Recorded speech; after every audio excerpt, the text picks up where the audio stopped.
Here we go. Well, that's excellent.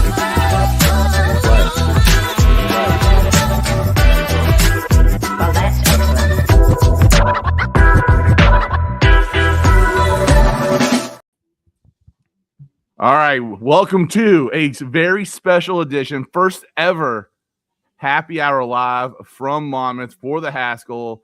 Louie and Sean Collins of BloodHorse are there. They're like in this super swanky room. I'm Mike Gandalfo. I'm back in the humidity of Kentucky. I'll be playing the races, watching it on TV, and playing on my phone today. Super excited about the card, everything. But Louie, we've got to start talking about yesterday. Bill Gates almost ruined your day. I tried to. It was the whole thing. I got to say, the people I felt worse for. So I had like a 3.5-ish hour delay, something like that. Was still able to get here. Classic American diner dinner. Solid Reuben, by the way. Solid. Really? I'm going to have to check that out then. Reuben, yeah, Make sure his switch is on, his microphone is on. It is. Not working that loud enough? Yeah, it tailed off a little bit there. I don't know why. Okay. All right. I'll make sure I'm a little bit louder. Mike, right next to the face. Professionalism. There we go. That's what I like to see.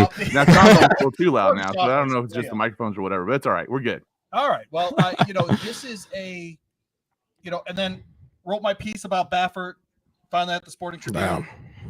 Got it to Jersey Shore before sundown. How about that? Well, Bill Gates, eat it. How about that? That's what I would say about that. We're getting a little good morning for our buddy Trusty out there. Hey, Trusty. Hey, Dennis. Trusty was with us in Indiana for the Indiana Derby. Okay. Awesome. We love it with our fans. That's it. How this show can work, by the way. If you got a question about a race, if you got a comment, anything you want to put out there, if you want to share your picks when we talk about the races, you can do that. Louie, you just mentioned it. Baffert reinstated. Churchill trying to steal a little bit of the thunder from the Haskell, I guess, or just have it go under the rug. I don't know. Maybe that's what it's more like that. So Baffert is now going to be able to race at Churchill. Any thoughts on that? Just that if Bob would like to do a radio interview in Louisville with a guy who has a show, I'm very available for that. So there you go. Well, all right, I'm going to. How about that? There we go. Guaranteed, yeah. I almost think that you guys better share a mic. Oh, the difference is very severe between the two mics. Oh, all right. How about that? Okay. Yeah, and that sounds way better, Louie. People definitely want to hear what you have to say. How about this? Is that a better level for this mic? No, you're better off going with Sean's. Man, oh man. All right. Well, high level professionalism. Look at you interviewing me. I know. Now I feel like I'm interviewing you. So this is going to work out great. I thought this was your show, not mine. No, it's definitely not. So there you go. All right. How about that? Baffert back. I think generally speaking, the real question for me, Sean, is he going to have a Derby runner next year or those kinds of things? Will he follow the Urtons of the world, the O'Neills of the world, the D'Amatos of the world that have a string in Kentucky now? Because the purses, you have to, right? You have to. Is Baffert going to have to be one of these guys, or do his owners have enough money they don't care? I think they have enough success out there on the West Coast where I don't necessarily think it's needed. I think definitely he would want to have a string at Churchill normally, but the question is, does he want to be at Churchill after everything that's happened over the last few years? So we're gonna have to wait and see. I mean, he used to have a barn back there, so we'll have to see if he gets one back. We essentially watched Churchill call Saffie Joseph Jr., less than a murderer last year, and he was back this year full string and everything else. So I don't know why Baffert wouldn't be there at the end of the day. I think there's a decent chance, Mike, that his ownership just says, hey, we'd rather run for 120 than 55. That's a real thing, right? And also it's cheaper. I mean, it's just cheaper to that's right. The margins are considerably different. That's right. Feed, everything is cheaper. And the funny thing is, I distinctly remember before all this stuff kind of shook out and went down, that he was kind of inching that way anyway. Like we were starting to see more and more Baffert. There was more scuttle about, whether or not he was going to be out here even more for more presence for his meets and stuff like that. And so, I mean, I think that it might take a little bit of time to get there, but at the end of the day, you can't pass up those purses. And when you look at the vet bill and the feed bill and just what it costs for the stable, and it's hard to pass up. So, and you got more options there too. I mean, we've seen his success at Oaklawn over the winter, being in the Midwest. If he's going to have horses at Churchill and then around this time of year where he can just ship them from Kentucky over to New York or here for the Haskell in New Jersey, it's that just gives him a lot more options, a lot more playability. And that's actually something we've been talking a lot about on this show is the travel for these horses is not as easy as it used to be. Correct. So going from the West Coast and bringing them to Kentucky or to Saratoga or whatever else is not easy, where Kentucky's just more of a centrally located place. And if you had a Phantom to Saratoga, you can do that. Yeah, here, West Virginia, Ohio, etc. I mean, there's a lot of spots that you can land in pretty easily from that center point of either Lexington or Louisville. Frankly, Turfway Park. Yeah. Trusty wants to know, will he be as dominant at Churchill as he is in California? That might be a problem. No, the percentages would go down, but that's field size related, not quality of horse related, right? I mean, you're just running against more horses. Yeah. And you have a wider variety of trainers in the area too, compared to out west. It seems like everybody's getting out of out west right now. So I think definitely win percentage would go down. By the way, fitting in with the locals, a little Duncan this morning. Little Duncan. How about that? He's an East Coast person now. Look at me. I'm just fitting in, people. Look at me. Is Duncan Jersey though, or is it more New England? It's more New England, but I mean, people definitely get Duncan here in this area. 17 Duncans within a mile of my hotel. That might be a slight exaggeration, but there are many. How many of them are owned by John Calipari? At least 15 of them. His daughter runs 3 of them. I'm sorry for the local joke for all those people here watching on the national team. We are on YouTube. Let me reset real quick. Mike Gandalfo with Louie Rabaut, Horse Racing Happy Hours live at the Monmouth, and we're joined by BloodHorse today. Sean Collins of BloodHorse, a guy we didn't even know existed 3 months ago, and now has become one of our BFFs. This is my 3rd time on now. You might as well start sending me the paycheck. Subbed in. I mean, we'll add a 0 to the left side of that paycheck for you. Yeah, I appreciate that. It's been a good partnership, and so now we're doing this for the first time ever. We're doing the cross promotion with BloodHorse. Really excited about it. So thank you all for tuning in on YouTube as we get the Twitter thing figured out. So the Twitter is still not allowing it, Louie, just FYI. Correct. We're working on it. We're working on getting Twitter back. I paid the bill, people. I am not George Costanza. It's not that the check is in the mail. I actually paid the bill. I promise we'll get that figured out at some point. Louie wanted very much to get that to get to the Jersey Shore to see the sunset. How was it? Did it disappoint? No, the opposite. It was fantastic. And no, this part of New Jersey, I could live here. I could do this. I could do this for sure. No, it's nice. An hour 45 from New York City, an hour 45 from Philadelphia. Oh, I think it's an hour 15 to Manhattan by car here, something like that. Pretty close, man. I was an easy drive. Yeah. I was in the Bronx last night for the Yankee game, and it probably took me, I think, an hour and a half to get here. Yeah. Hey, well, it wasn't bad. Yeah, it's not bad. There's trains everywhere and all that stuff. No, it's nice. I like it here. It's kind of where Sean grew up, like same kind of thing, kind of distance between both. You're like an hour from both, right? So, yeah, I'd say an hour and 40 minutes from here in Pennsylvania, and then New York's probably about an hour 42 hours away. Philadelphia is about an hour. You got Baltimore not too far away. It's a good spot if you're looking to relocate. So for you growing up as a kid, Sean, how tell a little bit about how Monmouth, and because the Haskell was your first race, is that correct? Yes, the Haskell was the very first race I ever attended in person. So this is my first track, so I love it dearly.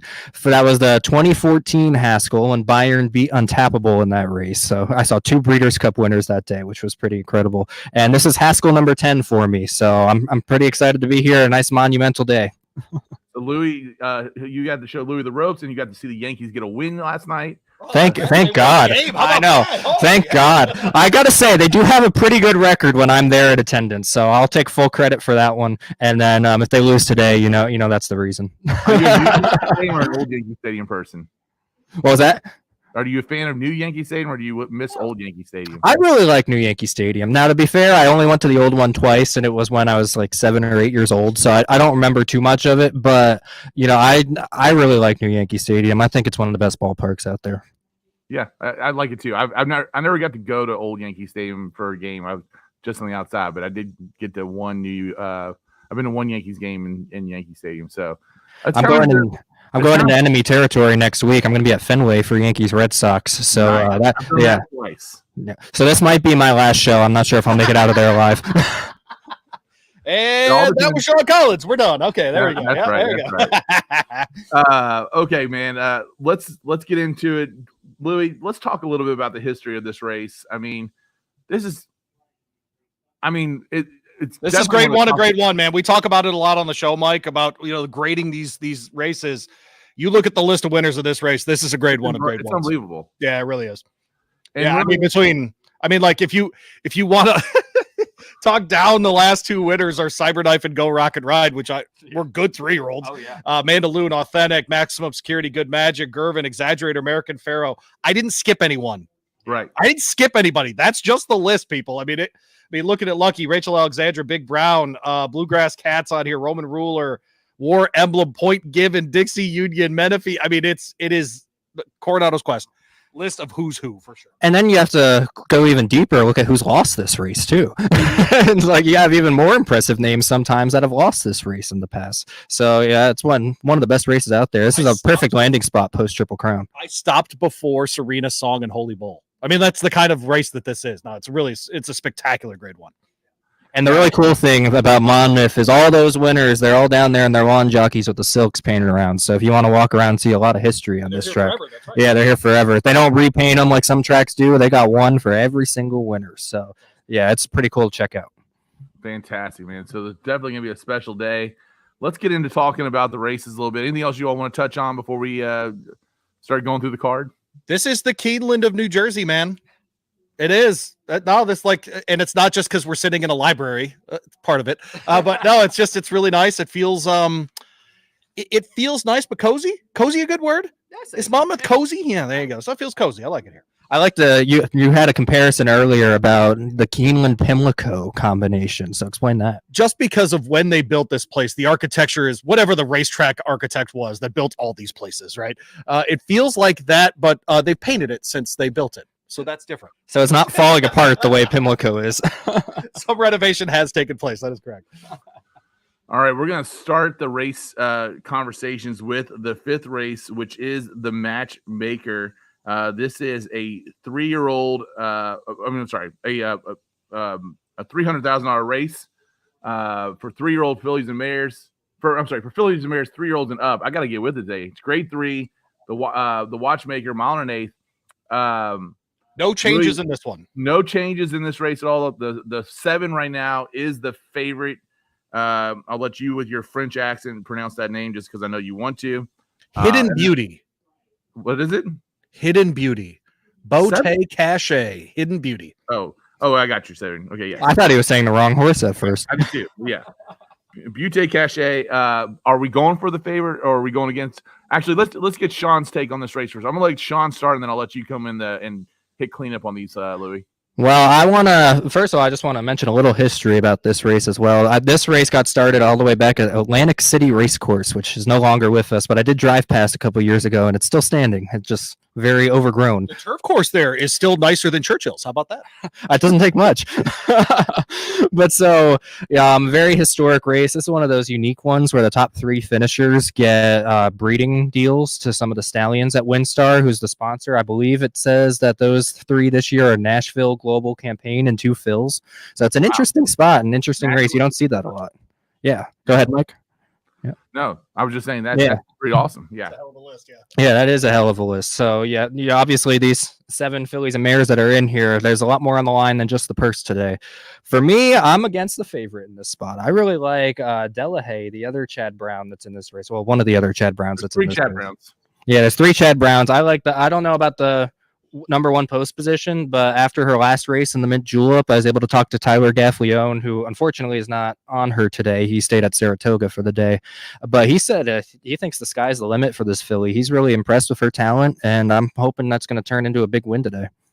I also agree. She's actually the horse to beat here. Mentioned her the other night on the happy hour that I think surprisingly is absolutely in the mix here at the end of the race. I think Irad Ortiz will give her a proper ride today. 0 for 4 this year, but has run second twice. Both of those in stakes company, both graded stakes company, frankly, at Gulfstream Park. And then I think this will set up well for her as far as the pace scenario, because she is going to need something to run at. Her best races, Sean, we see her in a stalking position. I think she'll be able to do that today. But yeah, I think if you leave Beauté Cachet off your tickets here, the 7, that's at your own peril. I mean, she won a grade 1. She's obviously a good horse. That Keeneland turf seems to travel to other places. Expect her to run a big race as well here today. Do you see her being on the lead, or do you think somebody else is going to be up there? It's a great question. I think Delahaye may actually inherit the lead because you've got 3 horses that want to stalk, and someone's going to have to get it. we may be at a point in horse racing where Flavian Pratt is as good at getting a lead and keeping it as anyone in the country. So look for Delahaye to get the trip that she wants. And she's in the right spot if she wants to lead, because this is that weird kind of 1.125 at Monmouth where they kind of start in that little chute and then have that slight turn into the stretch. Yeah, it's like a 2.5 turner. So she's got a, if she gets good position on that rail, she might just end up with it. So we'll see if she can take them all the way. And I know we talked a lot about, surprisingly, on the show, the 4-horse for Todd Pletcher. Trusty's telling us he likes the 3, and this is who I'm taking as well. The 3, Olivia Moralda, scratched out Wednesday, was 8-5 favorite. It's off the turf at Saratoga. So I agree with Trusty on that one. So should be a really good race. A lot of parity in that race to go in race 5. But Delahaye was the pick that we went with for the show. So race 6 is the Molly Pitcher Stakes. Sean, do you know who Molly Pitcher is? I do not know. Oh, yeah. Molly Pitcher there. It's kind of controversial, but I'm going to say she's a fictional character that kind of represents several different types of women that helped out during the Revolutionary War. There you go. So there you go. There's your history lesson today for Molly Pitcher. I got you on the last race. You got me on this race. The grade 3 mile and 16 dirt race, fillies and mares, 3-year-olds and up. This race, to me, big scratch here, I think, as far as trying to figure out your exacta if you wanted to play one here. If you think Idiomatic's the best, I do. Yeah. I think she's pretty clearly the class of this field. The horse that ran the best last race is Misty Vale. She ain't running today. And so this might set up, frankly, where Idiomatic is just going to get the trip she wants. Is Soul of an Angel good enough to compete here? We heard from our guy Johnny P on Thursday. He thinks Kathleen O will run the second best race here behind Idiomatic. The real question here is, if you want to make money today, this is one of those spots, Sean, where you play against a favorite. This is where you would make money in anything pick 3 or longer, essentially. Yeah. But I don't see the scenario in which she doesn't get it done again today, because I think even with that run at Saratoga last out, I'm not holding that against her too much. She's always right there at the line. She doesn't ever win by open legs either. It's just how she runs. I expect her to get back to the winner's circle today. Yeah, I mean, I thought. Just so we finish up the changes. Just as big as Misty Vale is Just Catherine is also scratched out of this race. Yeah. Both of them would have been kind of contenders to hit the board in this race. So Just Catherine, the 3, Misty Vale, the 5 out of this race. Idiomatic coming off that loss, trying to rebound here and get the dub. So go ahead, Sean. Well, those 2 scratches, I mean, that shows you what the field thinks of Idiomatic, because both of them are choosing to run in the Shoe V tomorrow at Saratoga instead of this spot here. So they're looking for, an easier spot. You wouldn't think, it's a grade 2 tomorrow versus grade 3 today. So you wouldn't think that's an easier spot, but higher purse in this race today. So it draws Idiomatic. Brad Cox, I talked to him on Wednesday. He's very confident about this race with her. I still think, even though she lost last time out, I thought she was still the best horse in that race. In my opinion, she should have been horse of the year last year. Had I had a vote, I would have voted her. I think she's still the top mare in this division. If she gets beat today, I'm going to be very surprised, and I will be losing a lot of bets to have her in it. Sean, I would like to offer, if you're interested, to nominate you to something called the National Turf Riders and Broadcasters. We'll work on that ahead of Breeders' Cup. Yeah. I just have to have the time once all these travels. I would like to write a letter for you if I can. How about I appreciate that. Yeah. You shouldn't get one from that bum Gandalfo, but you should get one from me. Yeah, there you go. Whatever. We'll get both just in case. I don't even know how to write. But I'm still learning my ABCs. There we go. But the horse that intrigues me the most in this race is Kathleen O, just because, she was undefeated going into the Kentucky Oaks. There were a lot of people that were on her bandwagon when she was in that race a couple of years ago. Were you on her bandwagon? Oh, yeah. Big time. And she just, once she lost in the Oaks, and she didn't run a bad race in the Oaks, but it's just, she wasn't the same horse afterwards, and she won last time out, finally, again, for the first time since then. So I'm hoping that she's maybe starting to round back into form. So I still don't think she's going to be able to beat Idiomatic, but if I was playing, I don't think we're going to get the 10-1 that's on her either, especially with the scratches, if you're playing the exacta. But, I think she's probably the most intriguing other horse compared to Idiomatic. All right, so Idiomatic, Trusty saying that Idiomatic is a bigger lock than Torpedo Anna today. We said Torpedo Anna was 1-20, and she should be here in the Haskell. That's my opinion. I said that after the Acorn. She should be in the Haskell today, but might be in the Travers, right? Yeah, we'll see. I thought this was a better. I mean, this was at the time when Mystic Dan was still in the running for the Travers, but I thought this would have been the perfect spot for her to test the boys And then if it didn't work out, then you jump back into the Alabama. But I guess Kenny McPeak wasn't thinking the same way. Yeah.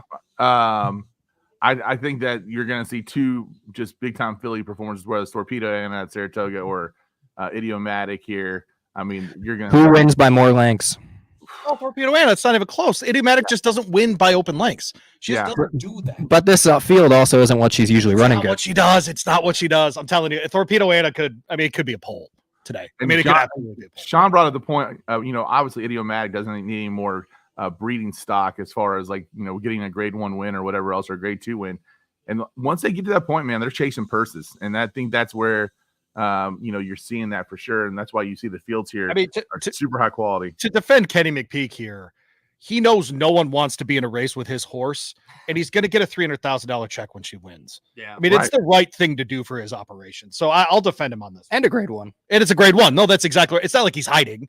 And you win today. And I mean, it's already locked up in my opinion. But you win today, it guarantees no matter what happens the rest of the year, she's 3-year-old filly champion too. Three grade 1. She could get beat by somebody else down the line, but she wraps it up with a win today. Race 9 is the Wolffield Stakes for 3-year-olds and up. It is a 5.5 turf sprint. So let me make sure I got my scratches out of this race. The scratches that are coming out of race 9, this is the only listed stakes out of all the stakes races state. The 10, which is a big, somewhat of a big scratch. Barstiz and the Bold is out, and as is the 11, Spun and 1. So the 10, 11 out of this race. I know that we were really looking at Arzak pretty heavily on the show, and nothing better. Louie, has your thoughts changed on this race at all? No, not at all. I think those two are definitely the ones to beat. I lean way more on Arzak. This is the kind of race, once in a while, Sean, you see a race on a card and you see a name like Irad next to it. This is the kind of race he just doesn't lose. Yeah. Right? This is the one where he's willing to be a bully. He's willing to do the stuff, the IRAD stuff. Yeah. Whatever the IRAD stuff is, this is the kind of race where he's willing to go ahead and do those sorts of things. I think he's absolutely the favorite here. I would be stunned if he's not 9 to 5, 8 to 5 at post time. It feels like that kind of number, but you can't knock nothing better. And this is a horse ran really well in that Mighty Bow last out under Gerardo Corrales. With all respect to the Ruiz and the Duarte connection here, Corrales is an underrated rider, man. Won a Breeders' Cup race. I mean, he's a legitimate great turf sprint rider. It's not a step down in that way, but it's not the same level as Gerardo last out. This horse, though, is, has won a turf sprint at Aqueduct, at Churchill Downs. And so, just a, third in the form cycle here, I think really does set up well for that horse. If you're looking to fill out the rest of your card here in this race as well, maybe Outlaw Country could be that play for you. 7-1 here. You do get Vincent Chemino, who rides a lot at Monmouth Park in the Mid-Atlantic here. Has been running an optional claiming sort of level here, which is a lot of their allowance races here at Monmouth Park. Ran really well last time. 102 and change is a winning time if that horse can run that back. I'm wondering if that's a horse that you include in your trifectas today. Sean, what are your thoughts? Well, when I first read the entries for this race, I did a double take when I saw Arzak's name because I was not expecting a horse of that caliber in this race. And then I did another double check when I saw he was only 5-2 in here. I think I might go on the record to say I think he might be a bigger lock than Idiomatic is, which or at least at the same level. Because, I think he just, class-wise, I think he just towers above this field. I mean, he was second last out to Cogburn when Cogburn ran what might have been a world record in that distance. I know he's had 2 really good graded wins at Keeneland, and I was lucky enough I was at Keeneland for both of those races and was very impressed by them. Irad didn't ride him last time. Jaime Torres did, and I talked to him when he got back to Churchill after that Saratoga at Belmont meet, and he said that he thinks really highly of this horse as well. And obviously getting Irad back aboard, so I'm not going to be. Yeah, that's going to be. Do you agree with that? Do you agree with myself? Oh yeah. That once in a while with him, there are certain races he's just not going to lose. This feels like one of those. Yeah, this feels like one of them. You meant something else, Louie. I thought you meant Irad's going to do Irad things. I thought he was going to punch Paco Lopez or something like that. Or yeah, well, that's Irad things. Yeah, it's a big day. You got to have your entertainment out there. We got to put something on Irad. We're just joking. We're not going to give you too much crap for punching Paco Lopez or get suspended. So the only thing I worry about with Arzak is he's not going to be that close to the pace, I don't think. So if it gets too slow and somebody gets loose on the lead, that could be where he potentially gets beat. But I think Like when I'm playing my multi-race wagers later, he's going to be a single for me. 33% of the time I read and Michael Trombetta team up, it ends up in a W. So or 33% of the time. So there you go. They hit the board something like, let me gotta do some quick math here. I don't want to hurt myself. 2/3 of the time they hit the board. So pretty good pick there. With the big show Arzak. bet is in play for Arzak today for sure. Yes, it is. We're gonna see several of those show bets in different races across the way, I guess. Yeah. We're gonna move on to the 10th race, which is the Monmouth Cup here. Mile and eighth, 3-year-olds and up on the dirt. This race we hit from we have no changes. Correct. Yeah, no, I'm excited about that actually. Yeah, that's surprising. Tapit Trice has been scratching out of every race he's been entering in this year. We weren't going to see him today. I actually just want to see him in person, see how he looks. This layoff, I like the spot. I think it's a good spot. It makes sense to land here. He's just not in the form that Highland Falls is in right now. So I'm reticent about that, but man, I'm excited to see him today. I'm like you. I'm glad to see he's not scratched out. Yeah. Well, and the last race that he scratched out of was the race that Highland Falls won, the blame. So, he's coming off that big win. Tapit Trice is coming back from that layoff. I'm going to stay away from Tapit Trice today. I think we were actually, the last time I was on was right before that race, and I said I was going to stay away from him that day. I just need to see how he comes back from the layoff before I'd consider using him at all. Because I felt like he was kind of tailing off towards the end of last year. And all the scratches that he's had, he scratched out of the Ali Sheba, he scratched out of the blame. It just, that just throws a red flag up there to me. Now, this is definitely the right spot to come back in if you're going to come back in a graded race. Totally agree. But I just need to see him prove something today before I would consider him. How many guys today do you think you hear talk about how this race used to not be run here? Probably quite a Like few. little Meadowlands talk. Like you think of a lot of Meadowlands talk. Yeah, there might be a little Meadowlands talk out here. Oh, great. I got to hear about the Meadowlands today. Stage Raider's my second horse in here. The one horse. Like him a lot here. Back off the layoff, last out in that Salvatore mile. I think just getting his legs under him again. 20% second off the layoff for Cherie DeVoe, who seems to lately, man, she is not missing with placing her horses in stakes races. She's been spectacular. And so I don't think this is an accident. Jose Ortiz makes the trip for this one. I am fascinated to see how he runs today. That Salvatore mile was really slow. I'm wondering this horse, if he doesn't want a little bit more pace in the race to run at, not a dead closer, but, mid-pack kind of runner. I think if you try to fill out an exotic with Highland Falls, I would definitely look at Stage Raider. And I think Jose Ortiz being aboard him, that definitely helps quite a bit. And, he's the kind of horse that you really, really want to be good because, his dad is American Pharaoh's dad. His mom is Justify's mom. So, you have that kind of regal pedigree there. So you really, really want him to be a good horse. He just hasn't been able to put that forward yet at the graded level. And, maybe today's his breakout day. I think, Highland Falls is going to be a tough customer, but I think he, when you're looking for that second horse, if you're staying away from Tapit Trice like we are, I think that's definitely a good horse to go with. I like Surface to Air a little bit in here too. 3 straight wins that he's coming off of. He's been gradually increasing in class in those 3 races. But if you're kind of looking for, that horse that might surprise you, get in there behind Highland Falls, I think that might be a horse to look at. Love it. So what do you think Tapit Trice, if he's 2-1 morning line, what do you think he goes off at? I'll go somewhere between 5-2 and 3-1. I think he might float up to 5-1. I haven't really heard anybody talk that confidently about him, so we'll see. I mean, let's talk I about rather Todd is always going to get money. That's true. And so I think it'll do that. I'll stick with 3-1. I think that's the number. Yeah, I mean, you got some serious horse players out here too, right? I mean, so you got the money. It's not like Derby Day where you got just a lot of casual. You're right about that part. Yeah, you're right about that part. All right, we're gonna move on to Louie's favorite race, the United Nations. Here's my favorite race. Loves turf route races. This is a 1 3/8 on the turf, 3-year-olds and up. Grade 2 United Nations. Solid field here in this one. I thought it was really chalky. Louie, you got a play here that you love, but we're gonna let Sean go first. Let me get the. I wanted to ask Sean because he and we discussed before the show. We have the same top pick here, believe it or not. Yeah. Oh, really? And, I wanted to ask you: is this the best field of the day? It is for me. From a betting perspective, definitely. Yeah, no question. This is the best field of the day from a betting perspective because a lot of the races we've already talked about, the Haskell, I feel like are going to play pretty chalky. But this is the race where I think you could possibly land a price because all the favorites that are in this race. Well, first of all, the morning line. Talking Mike.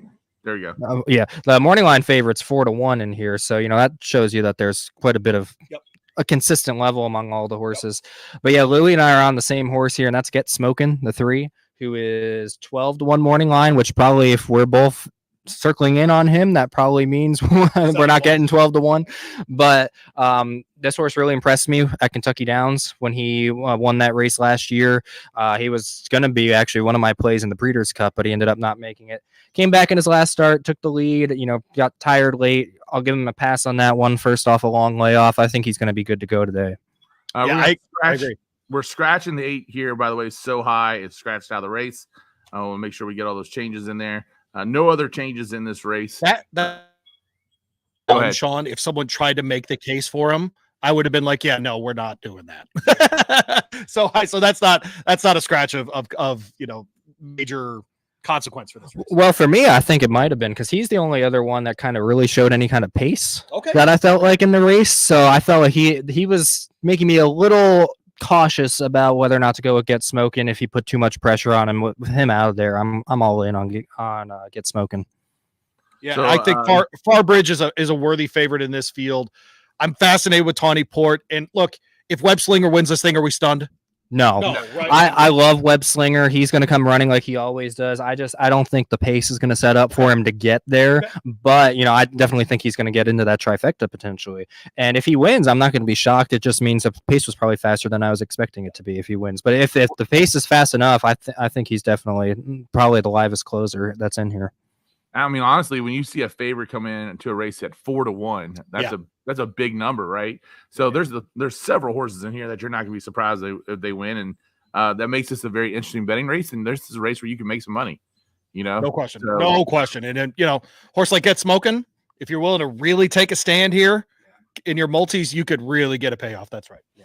And especially circling him in with all the other favorites that you have on the card that you might be liking, that's a good horse to kind of bring the cash in on your multi-race wagers.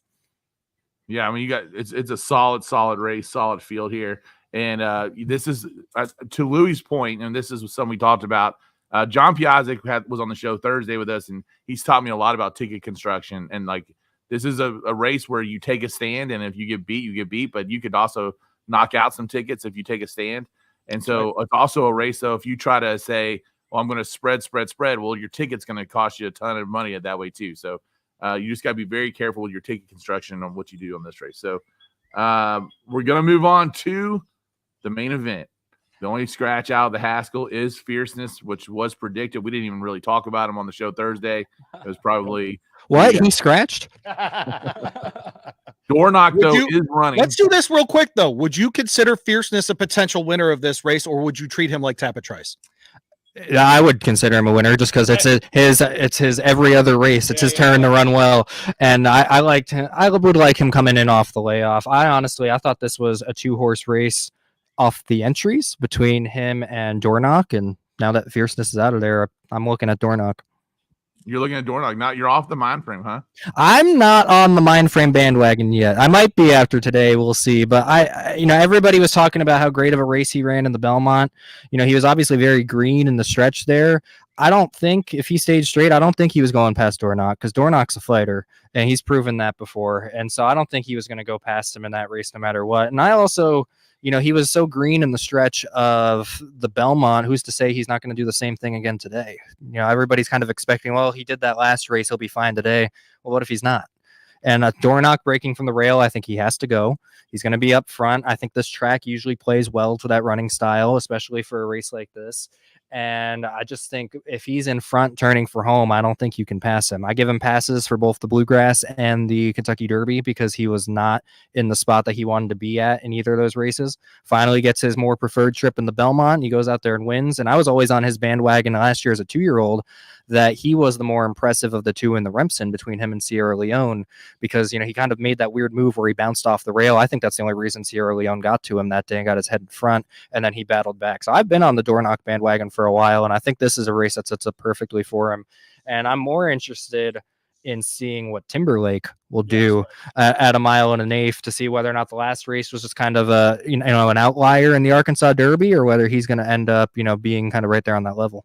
It's interesting you bring up Timberlake that way because that horse to me today is actually Tuscan Sky. Can you do it again? Is my question with him, right? Can you show back up? Can you run that race that you ran? The good news for Tuscan Sky is he did it here. Yeah. He did it in Monmouth, right? That matters to me. I'm a horse for course guy in my handicapping. That matters to me.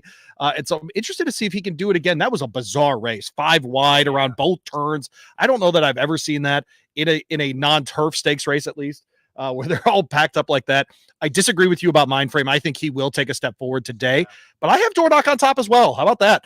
And so I see this race the same way that you do. I think what we're doing with Dornoch is unfair because he didn't run in the Preakness. Yeah. If people are acting like he did, they're acting like he's a Mystic Dan or if he's a Seize the Gray, something like that, where they could probably benefit from a little bit of time off after that, cluster of races in a couple of weeks. Dornoch's not like that, man. Yeah. And one of the things that I've written about with this race is where it is in the schedule after the Belmont and ahead of the Traverse. This is kind of the great spot. 5 weeks off, right? Essentially. And so I think we're doing the thing where, he ran in the Belmont. He's tired. Well, and it was 1.25 miles. It wasn't 1.5 miles. Yes, this as well, right? So it's not like he had to do the test of the champion and now he's coming back. It's the opposite, frankly, right? He ran 1.25 miles, cuts back in distance even further today. No, I'm with you. I think getting on the lead, I think he's got a legitimate shot to win today. And last year as a 2-year-old, he got better as he kept racing throughout the year. And then I know a lot of people kind of jumped off the bandwagon, even though he won the Fountain of Youth because it didn't look that strong. But his first race off a layoff, now he's getting the races under his belt. I think we could see a career best performance from him today. Let's take it through the race. The way I see it, you're gonna have Dornoch and Mindframe are gonna be 1-2. Going into that first turn. I actually think they could be having a little bit of separation even between the next pack that has Tuscan Sky in it and stuff like that.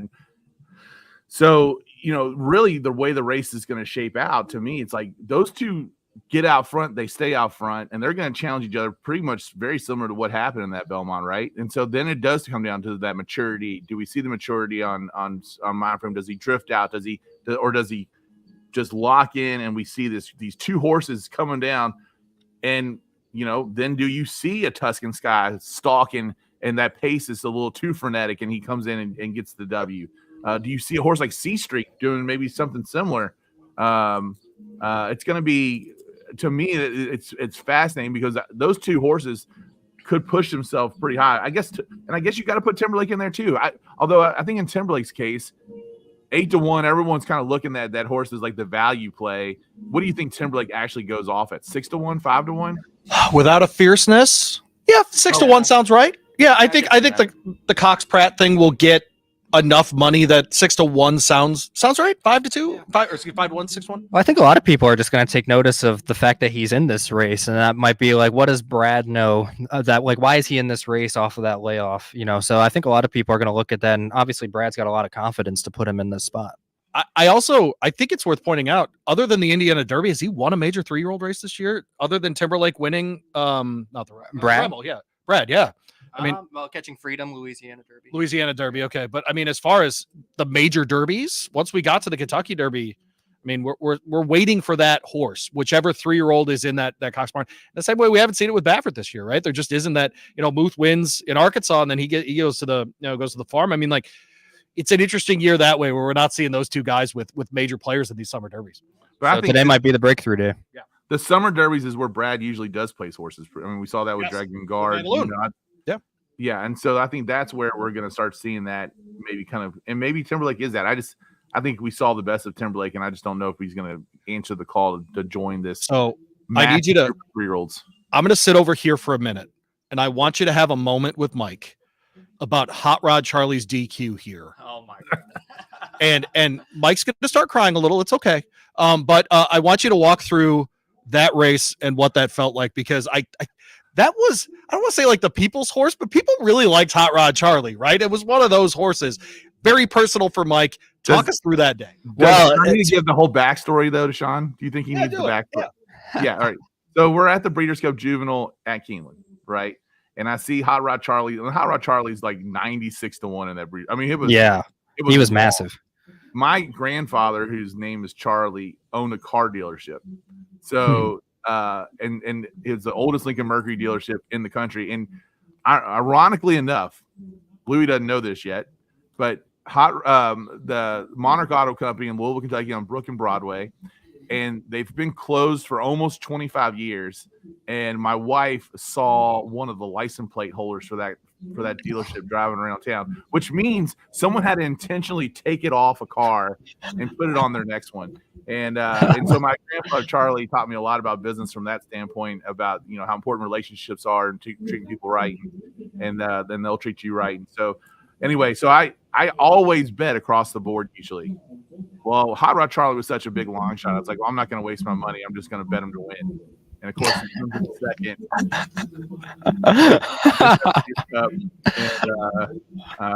But then I would $5 to win. If he goes $2 across the board, he's like golden. Wow. So, but then you were here for the DQ. I was. Yeah, What was go the ahead. crowd reaction, that kind of stuff? Yeah, that race was, well, first of all, I think it was, you mentioned how Hot Rod Charlie was such a fan favorite. So was Midnight Bourbon. And, it was also, Mandaloon at that point. You didn't know if he was the Derby winner or not because they had you knew about Medina Spirit, but they hadn't disqualified him yet. So, it was a pretty big crowd that day, as it always is for Haskell. But I just remember, seeing them turn for home, you're like, all right, this is going to be one of those epic races where all three of them are in contention. And you just see, Midnight Bourbon's head go down and Paco go flying, and the crowd was stunned. I watched them hit the finish line to see who won. I think I was the only person that actually saw the finish because everybody was watching Paco, Midnight Bourbon, but luckily everybody was okay at the end of it. But I mean, as soon as they put that replay up, I knew it was probably he was going to get disqualified. I think he was by far the best horse in that race, but I enjoyed it personally from the historical standpoint. By far the best horse in that race, right? I just enjoyed it from the historical standpoint of the fact that Mandaloon became probably one of, if not the only horse to win 2 major grade 1s by disqualification. Yeah. So, I liked it from that perspective. I thought that was kind of funny, but yeah, I think I felt so bad for Hot Rod Charlie, and then he got his revenge on, well, I guess Midnight Bourbon in the Pennsylvania Derby after that, but almost knocked the rider off there too. But yeah. Yeah, so I guess we got the replay going on right now, and the crowd was just like that audible gasp whenever something happens. That's exactly what happened in the middle of the stretch. Hey Louie, was this crop of 3-year-olds in this year in 2021? Was this a group of 3-year-olds that was better than we thought, and we just didn't fully appreciate them? It's 100% what it was. It was a nice group of horses. They just didn't race very long. Well, and the Medina Spirit thing just overshadowed everything that happened that year. But, you had such a good horse in Essential Quality, and then you had this strong supporting cast of these 3. You had Medina Spirit in there and all sorts of other 3-year-olds. Yeah, I mean, it was, and I honestly feel like, we talked about it a little bit on Thursday, that this class of 3-year-olds, because we got some latecomers. Here it comes. We got all kinds of things that are kind of going on here with oh geez, it's so hard to watch. It is so hard. It really is. Thank God everybody was okay after that. Who was the jock at Hot Rod Charlie? I can't remember now. I think it was Flavian. I want to say it was Flavian. Let me see if I can figure that out real quick. But we got a group of 3-year-olds here that we might be underappreciating as well. We also got a group of 3-year-olds that just might be pretty average. I mean, I think at the end of the day, it's going to play out. A lot of people see parity as like a sign of a weak crop when a lot of horses are taking turns, and that can be the case a lot of times. But there's also a certain point where, in this kind of crop, I feel like it's the same horses that are kind of together on that. So that when it's the same horses and you don't have that random, I mean, obviously Mystic Dan was a long shot in the Derby, but you have a lot of long shots in the Derby. Dornoch was a long shot in the Belmont, but he had the resume in his past where he was a good horse. So you're seeing kind of like the same, maybe 8 to 10 horses that are kind of on the top. And I think to me, that's what separates it from just being an average group to being a good group. You just got a lot of really good 3-year-olds in the same year. I think you're also, and Mike, we talked about this on Thursday. What if Forever Young is the best 3-year-old and he comes back stateside, wins a couple races in the fall? What if, is it City of Troy, excuse me. What if City of Troy's his horse, right? He gets over here, runs in the Travers, runs in the Breeders' Cup Classic, this kind of stuff. Maybe we just haven't seen all of the best of these horses yet. You think of like an Essential Quality. His best running came later in the year. right? So it's not unusual for these 3-year-olds. You think of a gun runner, going back a little bit further than that, even, if someone's not great in the spring, we forget about them, but it doesn't make them not a good 3-year-old or make the crop any worse, right? Gun runner's crop was great because he ran well as a 5-year-old. Like, that matters, right? And so I think that's the thing we might get from this crop is we might get a really good 4 and 5-year-old year. Mystic Dan was bred for 10 Gs. They're not running off to the breeding shed with him. Right. What's the ironic thing is they might run off with Seize the Gray because Arrogate's not around anymore. Yeah. Right. I mean, we might actually see that before Mystic Dan, the Derby winner, heads off. So, no, I mean, I think we're going to get what we've been begging for the last couple of years, which is a 4 and 5-year-old class of older dirt males that go to turns out of this group when we might not have seen that beforehand. Yeah, I agree with that. And you're also looking at, like, when we get to the Breeders' Cup later in the year, there's not really, if I'm one of these 3-year-olds, and the National Treasure is really good, but I'm not afraid of him if I'm a 3-year-old going into the Breeders' Cup Classic. There's no older horses at this point where I would be afraid to run against them in that race. So I could see where the 3-year-olds might take over. You think back to 2014 when Bayern won the Classic, and the 3-year-olds, I think, finished in all the top 6 spots in that race, or it was like 5 of the 6 spots. I think this could be one of those years where the 3-year-olds show up against the older horses later in the year and then take over the division going into next year. Yeah, and that's what we're looking forward to. I mean, I guess we're going to have to let it play out, see how awesome of that 4-year-old, this 4-year-old bunch is next year, because it could be a lot of fun if we've got several 4-year-olds that are contending for the Breeders' Cup Classic next year and all these other major races. And it does seem like it could be shaping out that way. So, okay. Louie, I'm going to put you on the spot a little bit. Yeah, sure. What is your favorite bet of the day? Not like your most likely winner, but like the one that you're most excited to place. And by the way, can people go to the Gold Book? It's already up. All right. Yeah, so First Gen Sports, head over there. The link, I'm putting it on Twitter as soon as this is over. Okay. I do think Get Smokin' Win Place is my favorite bet today because I think he absolutely finishes top 2. Okay. You can make some money on that bet right there for sure. No question. Yeah. I love a win place bet if people are new to the show, if they're hanging out with us for the first time. By the way, appreciate you jumping in. We're on every Thursday. The win place is my favorite bet. If I'm casual day at the track, want to do 5 and 5, that's my play for sure. Those kinds of bets. And so I think that's one here. I might go check out honestly about him because they have the fixed odds booths here. I might go check out the fixed odds on Get Smokin' today. Ooh, you get to place a fixed odds bet. I do. Yeah, so I'm going to check that out today for sure. Let me know what that price is. Yeah, I will let you know. Yeah. So you know what? That brings up the point of why I think the fixed odds bet is a interesting bet, because right now you're pretty much still getting morning line, right? And so hard to know. Yes, right. Come out and you make a bet before the odds adjust for the scratches, and you could really come out really strong or the pari-mutuel number might be better, right? So actually it's something that you have to watch where, if he goes up to 15, 16 to 1 for some reason, maybe Sean and I see something that other people don't. Who knows? I doubt it. But I think it's the kind of thing that like it might tick up in the pari-mutuel side, and it's not as good on the fixed side, but I'm going to be watching that for sure. Yeah. So well, I've totally forgot about the whole fixed odds play that you get to go out there and do. By the way, took my hat off earlier. I think it's amazing. This show always happens during the national anthem. Always. It's amazing. Yeah, always. We're always right before the first race. I guess that's one of the reasons why, which they're getting ready. They're about 10 minutes away from the first race, 12 minutes or whatever. Cool. So yeah, you're good. I'm really kind of curious too, just the takeout rates on these pick 4, pick 5 plays today. Respectable 15%. Is that what? Very playable. Yes, very playable. So and then it could be chalky. And but if you're looking for the races besides the Get Smokin', where else do you feel like you could really get a price to kind of at that point you're looking around the card and you're making decisions if you want to beat a Delahaye and a Botte Cachet, for example, in that first stakes race, or if you think Idiomatic for some reason is actually vulnerable today. The other spot might be, if Tapit Trice does go up to like the 4-5 to 1 kind of number that we think, but you think he's got a legit shot here, maybe that's a good spot for you too, right? And so, especially that's one where the fixed odds I think will be worse than the pari-mutuel odds. And so I would be watching the pari-mutuel odds on him. But otherwise, look, that United Nations, man, if we think a 12 to 1 horse is fully capable of winning that one, You're going to get a price in that no matter what. Farbridge, I mean, at a favorite, what, 7-2? Yeah. Right. Web Slinger 7-2, that kind. No way. And so, in those kinds of cases, man, you're going to get a legit shot of the United Nations at an 8, 10, 12 to 1 horse that's got a really serious shot to win. All right, man. Well, listen, I appreciate you guys being there. Any parting words before we sign off and let you all enjoy the day? Your first race, 10th time. Yeah. You got to come on, man. 10th time. I know. I'm excited. Yeah. The first race that I've been to 10 times. So All right. yeah, that's Sean, this is always. where they can find you too, by the way.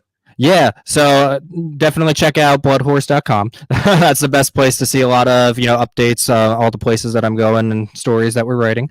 You can also check me out on YouTube at APharoah12, like spelled American Pharaoh, the Triple Crown winner. Don't spell it like that. It's actually supposed to be spelled. But so you can check me out there on YouTube. On Twitter, you can follow me at either at APharoah12 or at BH_S Collins, something along that. It'll be tagged on. I know you've tagged it a couple times, but on my BloodHorse Twitter account as well. But yeah, it's going to be a great day. I always say this is my second favorite race day. Forward to every year. Nice. Well, I'm looking forward for you guys as well. I know that another thing that I keep on telling people, like if you're trying to get into the sport and a good way to kind of follow it on a daily basis is BloodHorse puts out a daily newsletter. So it's really just easy to consume. It's got some good data at the end of the thing, but just some quick stories just so you know what's going on in horse racing. And Sean contributes to that newsletter as well. So check out that daily. You can subscribe to it. It comes right to your email. It might look intimidating because it might be like 20-something pages when you open it up, but it's really it's a lot easier to consume than that. There's you got to pay the bills. There's some ads in there, right? Exactly.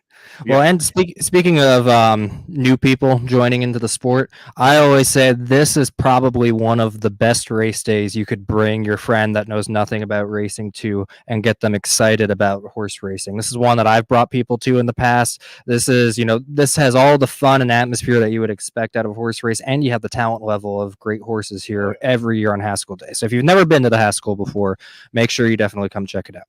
And you can read all the recaps and everything from today on BloodHorse's website and the daily. What's the next? So you've now been to, I think I know the answer. You've been to a lot of big race days now.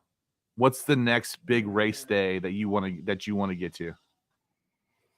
Sean told me he's going to the King's Plate in a couple of weeks. I'd love to get up to Woodbine and check that out. Okay. I would have thought that it would have been Belmont Day, or at least Belmont weekend.